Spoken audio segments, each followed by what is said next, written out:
All right, today we're jumping into something really wild. We're talking about a kind of communication that, according to our source material, can just leap over any barrier you can think of. And I don't just mean language or distance, we're talking about the very fabric of time and space itself. So, let's start with a big question. What if language just wasn't a barrier? What if words weren't the only way, or maybe not even the best way, to really connect with someone or something? Just imagine for a second a universal language that everything, and I mean everything, already understood. Let's explore what that would even look like. Okay, so here's our game plan.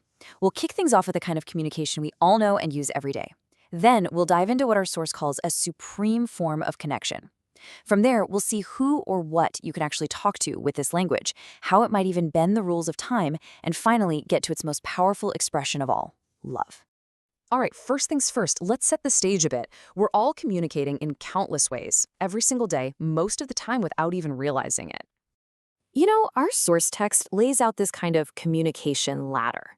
At the bottom, you've got the super physical stuff, like ants tapping their antenna to talk.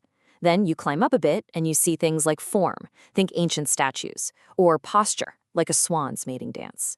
Then there's scent, images, like ads we see everywhere, and right at the top, there's human speech. But here's the kicker. According to the source, all of this, it all has limits. There's another rung on this ladder, way up high. So let's go ahead and climb to that next rung. This is what the source calls the supreme form of communication. It's a language that needs no words at all. Okay, so here's the core idea. It's called spiritual communication, or in the original, Xin Ling Jia Lu. And that's pretty cool because the characters for Xin Ling literally translate to heart spirit. It's described as this universal language for all life in the cosmos, a direct link between souls or consciousness.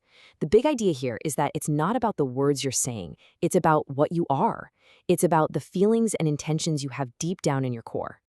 And just how powerful is this connection? Well, according to the source, it's pretty much limitless. The text says a spiritual connection can cross the entire universe, reaching billions of light years in an instant. Yeah, you heard that right. Forget about high-speed internet. This is a conversation that's happening faster than the speed of light. Okay, so if this language is truly universal, then the big question is, who can we talk to? And the answer the source gives is, well, it's pretty much everything. No, seriously, the list is wild. We're talking about a connection that lets you communicate with insects and plants, with the natural world itself, like the sun, the moon, mountains, rivers. It's something that can bridge the gap between people who don't speak a single word of the same language. And it even goes into the realm of spirits and deities. And this isn't just some vague, abstract concept. The source gives a really down-to-earth example. It says if you speak to a houseplant with your heart, with real intention, it'll grow exceptionally beautiful and even release healthy energy back to you. It's almost like this unspoken, two-way conversation. Now, when we get to the spiritual realm, the text makes a really important point. It says that all the rituals, burning incense and things like that, they're secondary. The real, most powerful way to communicate with what it calls shenling, or spirits, is through sincere internal prayer. It's a direct line from your heart. And this idea is taken all the way to the top. The source says that humans can communicate with Shangdi. And interestingly, the text itself provides the translation for this, the greatest creator. And how do you do it? Through that exact same channel, that same spiritual communication we've been talking about.